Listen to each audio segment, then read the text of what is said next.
नमस्ते मेरे प्यारे दोस्तों, हम लोग बिहार एसएससी में अब तक पूछे गए सभी प्रश्नों का सब्जेक्ट वाइज स्टडी कर रहे हैं। इससे आपकी तैयारी को सटीक डायरेक्शन और परीक्षा में शानदार लाभ मिलेगा।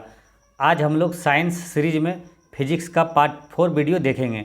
जो पीछे का वीडियो नहीं देखे हैं वो प्ले लिस्ट में जाकर जरूर देखें। तो चलिए दोस्तों शुरू करते हैं। पहला क्वेश्चन है, निष्क्रिय फोटो अर्धचालक डिवाइस यानी फोटो रेसिस्टर के निर्माण में इस्तेमाल किया जाने वाला एक पदार्थ है। तो इसमें से कौन सा है?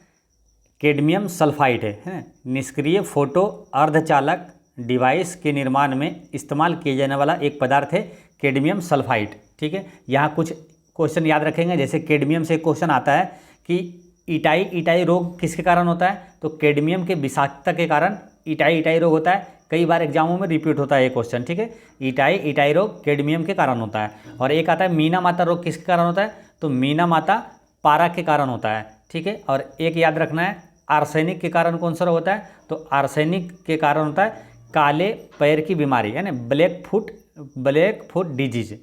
तो ये तीनों ध्यान रखना है ना, इटाई कैडमियम मीना माता पारा और आर्सेनिक के कारण काले पैर की बीमारी होती है। नेक्स्ट क्वेश्चन है, एक डार्लिंगटन फोटो सेंसर में होते हैं। एक डार्लिंगटन फोटो सेंसर में 2 सोपानी ट्रांजिस्टर होता है। ठीक है, एक डार्लिंगटन फोटो सेंसर में 2 सोपानी ट्रांजिस्टर होता है। नेक्स्ट है कि एक यूपीएस के विद्युत नियंत्रक ब्लॉक में प्रयुक्त ओसिलेटर डैश की आवृत्ति उत्पन्न करता है। तो इसका आंसर क्या होगा? एक यूपीएस के विद्युत नियंत्रक ब्लॉक में प्रयुक्त ओसिलेटर ये उत्पन्न करता है 100 हर्ट्ज से 400 हर्ट्ज के बीच आवृत्ति उत्पन्न करता है। ठीक है, इसका आंसर होता है ऑप्शन नंबर 3। एक यूपीएस के विद्युत नियंत्रक ब्लॉक में प्रयुक्त ओसिलेटर 100 हर्ट्ज से 400 हर्ट्ज के बीच आवृत्ति उत्पन्न करता है। अब यहाँ एक क्वेश्चन ये ध्यान रखना है, आवृत्ति से क्वेश्चन ये पूछा जाता है कि आवृत्ति का एसआई मात्रक क्या होता है, तो हर्ट्ज होता है, ये ध्यान रखना है। नेक्स्ट क्वेश्चन है कि डैश के कारण एक समांतर फेड हॉर्टली ओसिलेटर के बदले एक सीरीज फेड सर्किट को पसंद किया जाता है। तो इसका आंसर क्या हो जाएगा? कम लागत है ना, इसका होगा आंसर हो जाएगा ऑप्शन नंबर 2। उच्चतर आवृत्ति अस्थिरता के कारण एक समांतर फेड हॉर्टली ओसिलेटर के बदले एक सीरीज फेड सर्किट को पसंद किया जाता है। नेक्स्ट है क्वेश्चन नंबर 155 की क्रिस्टल ओसिलेटरों की डैश के कारण ट्रांसमीटरों में इनका उपयोग किया जाता है। क्रिस्टल ओसिलेटरों की डैश के कारण, तो क्रिस्टल ओसिलेटरों के आवृत्ति अस्थिरता के गुण के कारण ट्रांसमीटरों में इनका प्रयोग किया जाता है। देखिए ये क्वेश्चन तो पूछा हुआ है बीएसएससी व्यवसाय अनुदेशक IITI में। ठीक है, तो ऐसे क्वेश्चन थोड़ा संभावना कम है कि इसमें से कुछ क्वेश्चन है कि आपको पूछा जाएगा, बाकी संभावना कम है कि Bihar SSC inter level exam में पूछा जाए। ठीक है, लेकिन ये Bihar SSC previous year question है तो इसको देख लेते हैं। ठीक है, नेक्स्ट है कि एक आरसी फेस शिफ्ट ओसिलेटर में उत्पन्न होने वाली आवृत्ति डैश पर निर्भर करती है। तो इसका आंसर है कि आरसी नेटवर्क का समय नियतांक है ना, एक आरसी फेज शिफ्ट ओसिलेटर में उत्पन्न होने वाली आवृत्ति आरसी नेटवर्क का समय नियतांक पर निर्भर करती है। नेक्स्ट है कि एक सीआरओ में प्रयुक्त स्वीप ओसिलेटर की आवृत्ति सीमा पर रखी जाती है। तो एक सीआरओ में प्रयुक्त स्वीप ओसिलेटर की आवृत्ति सीमा ये 10 हर्ट्ज से 30 किलो हर्ट्ज के बीच रखी जाती है। ठीक है, फिर समझिए एक बार, एक सीआरओ में प्रयुक्त स्वीप ओसिलेटर की आवृत्ति सीमा 10 हर्ट्ज से 30 किलो हर्ट्ज पर रखी जाती है। नेक्स्ट है कि सीआरओ में प्रयुक्त सीआरटी के लिए डैश की सीमा एक उच्च धनात्मक वोल्टेज की आवश्यकता है। तो इसका करेक्ट आंसर है 8 kV से 10 kV की सीमा के एक उच्च धनात्मक वोल्टेज की आवश्यकता है ना। सीआरओ में प्रयुक्त सीआरटी के लिए 8 kV से 10 kV के बीच की सीमा के एक उच्च धनात्मक वोल्टेज की आवश्यकता होती है। नेक्स्ट है कि एक धारा वाहक सोलोनाइड की ध्रुवीयता डैश का प्रयोग करके निर्धारित की जा सकती है। तो इसका करेक्ट आंसर है हेलिक्स है ना। हेलिक्स रूल होता है, यानी कि एक धारावाहक सोलोनाइड की ध्रुवीयता हेलिक्स रूल का प्रयोग करके निर्धारित की जा सकती है। नेक्स्ट है क्वेश्चन नंबर 160। जब किसी कोर में फील्ड तीव्रता यानी H बढ़ाई जाती है तो फ्लक्स घनत्व B, ये क्या होता है? ठीक है, तो ये होता है कि जब किसी कोर फील्ड में तीव्रता बढ़ाई जाती है तो फ्लक्स घनत्व बढ़ जाता है। ठीक है, अब यहाँ फ्लक्स से एक चीज़ ध्यान रखना है, एक क्वेश्चन पूछा जाता है कि दीप्त फ्लक्स का SI मात्रक क्या होता है, तो ल्यूमेन होता है। नेक्स्ट है कि किसी चुंबकीय पदार्थ के अवशिष्ट चुंबकत्व को परस्पर संतुलित करने के लिए आवश्यक चुंबकीय बल की मात्रा को डैश कहा जाता है।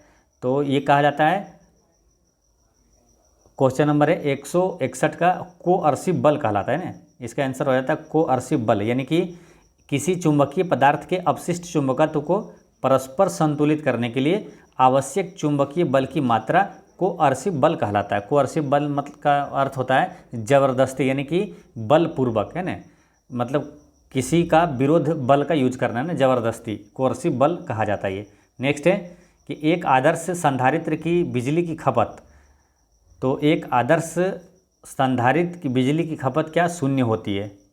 ठीक है, नेक्स्ट है कि एक गैंग संधारित्र का इंसुलेशन प्रतिरोध डैश ओम होता है। एक गैंग संधारित्र का इंसुलेशन प्रतिरोध क्या होता है, 1 मिलियन ओम होता है। ठीक है, 1 मिलियन 100 मिलियन ओम होगा, है ना। एक गैंग संधारित्र का इंसुलिन प्रतिरोध ये 100 मिलियन ओम होगा। ठीक है, अब यहाँ बिहार SSC CGL 2022 में जो एग्जाम हुआ था, यहाँ ओम से क्वेश्चन पूछा गया था कि प्रतिरोध का मात्रक क्या होता है, तो ओम होता है। ठीक है, तो प्रतिरोध का मात्रक ओम होता है, और एक चीज़ ध्यान रखना है कि प्रतिरोधकता का मात्रक क्या होता है, ओम मीटर होता है ना। प्रतिरोध का मात्रक ओम, प्रतिरोधकता का ओम मीटर होता है। नेक्स्ट है कि एक कार्बन माइक्रोफोन के कार्बन कणों का प्रतिरोध डैश के क्रम में होता है। तो एक कार्बन माइक्रोफोन के कार्बन कणों के प्रतिरोध 100 से 200 ओम के बीच होता है। ठीक है, इसका आंसर हो गया 100 से 200 ओम के क्रम में होता है। एक कार्बन माइक्रोफोन के कार्बन कणों का प्रतिरोध 100 से 200 ओम के क्रम में होता है। नेक्स्ट है कि सार्वजनिक संबोधन प्रणाली में इस्तेमाल किए जाने वाले लाउड स्पीकर को डैश कहा जाता है।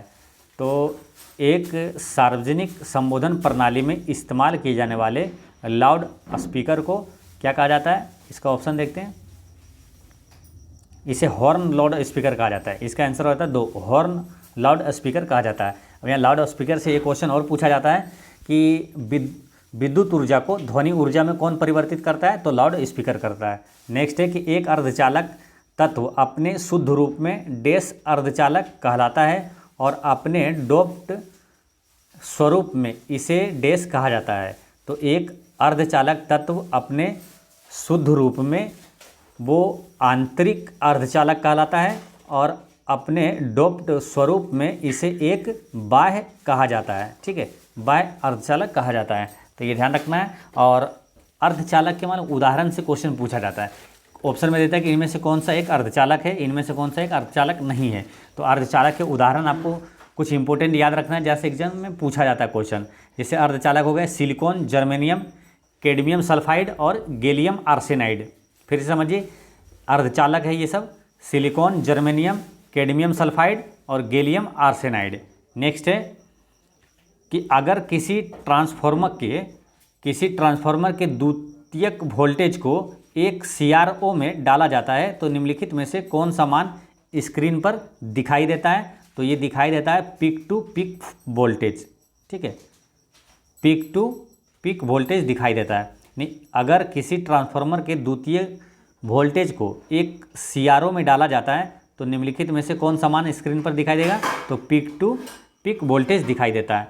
नेक्स्ट है कि एक जेनर डायोड का पावर डिसिपेशन क्या होता है। एक जेनर डायोड का पावर डिसिपेशन अधिकतम होता है जब लोड करंट 0 होता है। नेक्स्ट है जब अलग अलग क्षमताओं वाले दो संधारित्रों को किसी श्रृंखला को जोड़ा जाता है तो छोटे संधारित्र में एकत्रित चार्ज ये बड़े संधारित्र के चार्ज के समान होता है ना। एक बार फिर समझिए कि जब अलग अलग क्षमताओं वाले दो संधारित्रों को किसी श्रृंखला को जोड़ा जाता है तो छोटे संधारित्र में एकत्रित चार्ज बड़े संधारित्र के चार्ज के समान होता है। नेक्स्ट है क्वेश्चन नंबर 170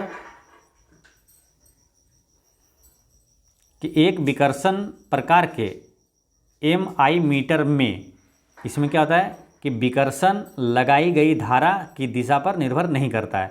एक विकर्षण प्रकार के एमआई मीटर में विकर्षण लगाई गई धारा की दिशा पर निर्भर नहीं करता है।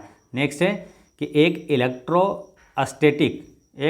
इलेक्ट्रोस्टैटिक वोल्टमीटर का कार्यकारी सिद्धांत है, तो इसका है एक ध्रुवीयता से आवेशित दो पिंड एक दूसरे का प्रतिरोध करते हैं। नेक्स्ट क्वेश्चन है कि मेगा ओम मीटर का मुख्य उपयोग है, तो इसका आंसर क्या हो जाएगा। मेगा ओम मीटर का मुख्य उपयोग है कि दोषपूर्ण अवरोध का पता लगाना, ठीक है। और यहाँ पर एक चीज़ ध्यान रखेंगे, ओम मीटर किसका एसआई मात्रक है, तो ओम मीटर प्रतिरोधकता का एसआई मात्रक है। काफ़ी इंपॉर्टेंट है, ये ध्यान रखना है, ठीक है। प्रतिरोध का ओम और प्रतिरोधकता का ओम मीटर। देखिए प्रतिरोध छोटा है तो उसका एसआई मात्रक भी छोटा वाला दे लेना ओम, और प्रतिरोधकता ये थोड़ा बड़ा हुआ, इसका आंसर हो गया पर ओम मीटर, तो ऐसे ध्यान रख लेना। नेक्स्ट है कि निम्नलिखित में से किस माइक्रोफोन में खराब आवृत्ति प्रतिक्रिया होती है, तो इसमें कार्बन माइक्रोफोन में क्या होता है, खराब आवृत्ति प्रतिक्रिया होती है। और माइक्रोफोन से क्वेश्चन ध्यान रखना है कि ध्वनि ऊर्जा को विद्युत ऊर्जा में कौन बदलता है, तो माइक्रोफोन। नेक्स्ट है कि एक कार्ट्रिज पिकअप में एक डैश क्रिस्टल और एक नीलमणि सुई है, तो एक कार्ट्रिज पिकअप में एक सिरेमिक क्रिस्टल और एक नीलमणि सुई है। नेक्स्ट क्वेश्चन है 175, एक युक्ति जो एक ध्वनि को विद्युत संकेतों में परिवर्तित करती है और उन्हें एक मैग्नेटिक टेप में संचित करती है वो कहलाती है, तो ये क्या कहलाता है, टेप रिकॉर्डर कहलाता है, ठीक है। एक युक्ति जो कि एक ध्वनि को विद्युत संकेतों में परिवर्तित करती है और उन्हें एक मैग्नेटिक टेप में संचित करती है वो टेप रिकॉर्डर कहलाती है। दोस्तों आज की वीडियो में मात्र 25 क्वेश्चन ही बता पाए हैं, क्योंकि कुछ काम आ जाने की वजह से वीडियो प्रिपेयर करने के लिए टाइम नहीं मिल पाया, तो इसलिए इसके लिए क्षमा चाहते हैं। मिलते हैं नेक्स्ट वीडियो में। पढ़ते रहें, मुस्कुराते रहें। जय हिंद दोस्तों।